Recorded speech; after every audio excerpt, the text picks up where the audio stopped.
Hello again. It's Mike here at lightbulbinvesting.com. Once again, this video is really about education.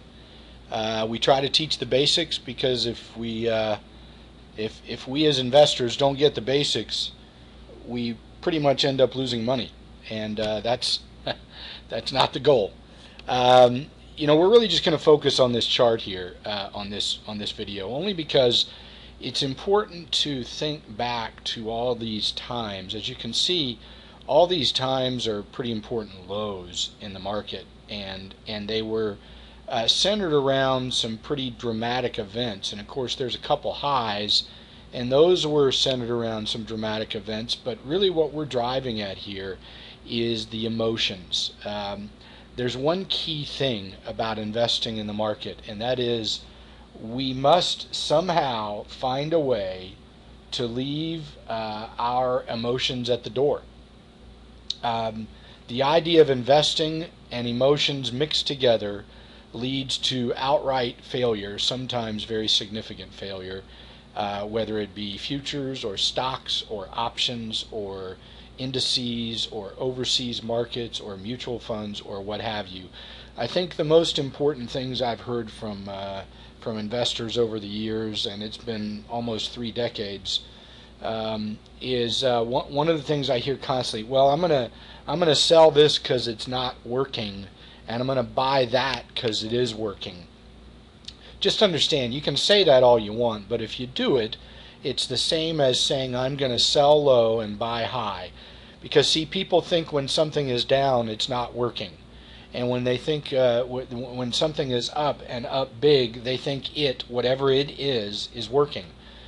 So with that backdrop in mind, I want you to remember some of these times. We all look back on the middle 70s as sort of the bowels of the history of America. I mean, outside of the Depression, the 70s was about the worst time economically that we can recall. We have all sorts of books telling us how bad it was, and of course I've marked the mid-70s because, strangely enough, the data and the emotions and the crowd noise about how bad our future was going to look were all hitting high peak points right when prices were at their lows.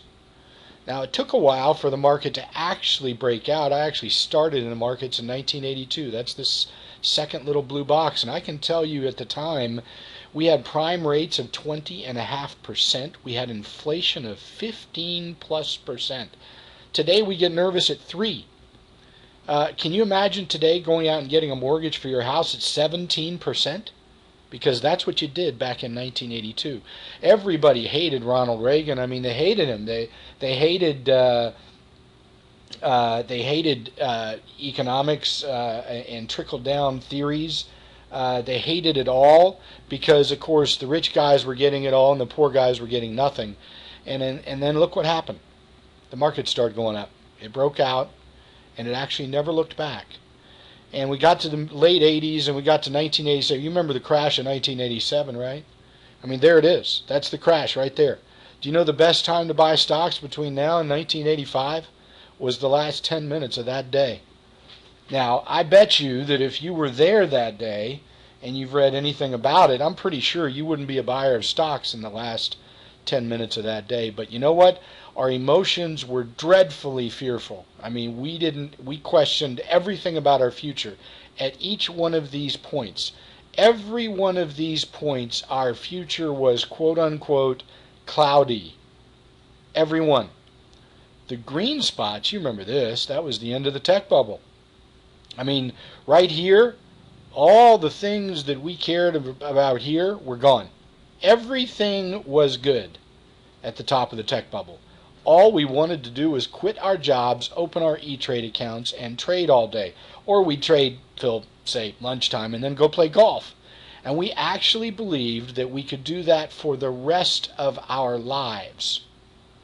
Now, notice here that we thought the future was great at this top, and we thought it was even greater at this top because we had exceeded the old bubble highs. We thought the future was crystal clear at these 2 spots. I mean crystal clear. We saw everything in the future. Okay? Now, these blue spots where turmoil was key, fear was record highs, and no one wanted to buy stocks. Because why? Why did no one want to buy stocks? Well, of course, risk management. Being prudent was the thing to do. Not up here. Risk management wasn't important up here. But down here, risk management was critical. After losing half the money, risk management is good. Betting the ranch at multi-decade highs is not risky. Now, I'm just repeating this because that's the crowd psychology. I'm certainly not saying that's right, because it's actually opposite of right. As you can see here, think of all these times we were terrified.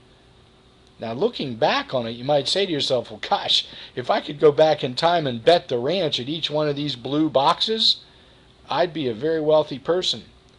And if I could go back to those 2 times when I just thought the world was rosy and the crystal clear picture of the future was about as good as it could get, well, heck, I'd sell all my stocks.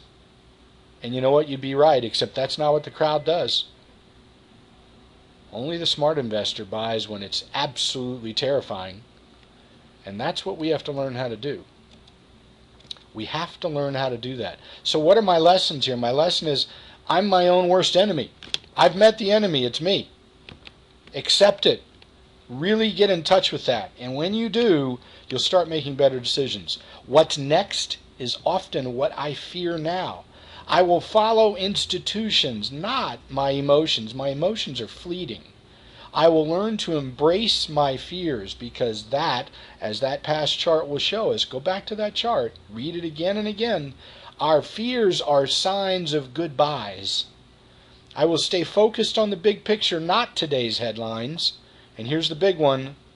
I will pick a path and stay on it. I won't go from what's working. I won't sell what's quote unquote not working so I can go to what's working, because I now understand what I'm really telling myself is that it's okay to sell low and buy high. And ladies and gentlemen, I'm telling you, selling low and buying high is a recipe for giving all of your money to the market. Now, if you want to give all your money to the market, stop, protect yourself, don't do it, don't invest in the stock market. If we cannot accept that our emotions are a critical factor in how we will build wealth, then please don't start risking money in the market. Please, do yourself a favor and put it all in the bank. So what will I do next? Well, if I want more of these free lessons, I'm going to go to lightbulbinvesting.com. I'm going to get myself a membership. You just sign in, you get free lessons, you get free videos. There's more of them. We got a whole library of them. There's white papers there to talk about some of the very compelling major league events that are unfolding right now in the markets around the world, and some of the contrary issues that you're going to want to be aware of, because 10 years from now it's going to be obvious, but right now is how you make money with it. So I appreciate your time. Remember the last line here: pick a path and stay on it forever, and leave your emotions at the door.